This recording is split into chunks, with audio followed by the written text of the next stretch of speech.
একটা মেয়ের বিয়ে হচ্ছে।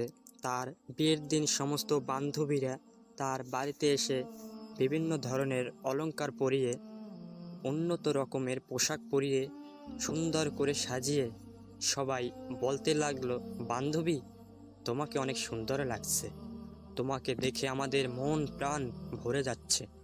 যার বিয়ে হবে সেই মেয়েটা বলে উঠল, হে আমার বান্ধবীরা, তোমরা যতই আমাকে সুন্দর বলো, আমি সুন্দর হতে পারি না যতক্ষণ না সেই লোকটা আমাকে সুন্দর বলে, যার জন্য আমাকে এত সুন্দর করে সাজানো হয়েছে।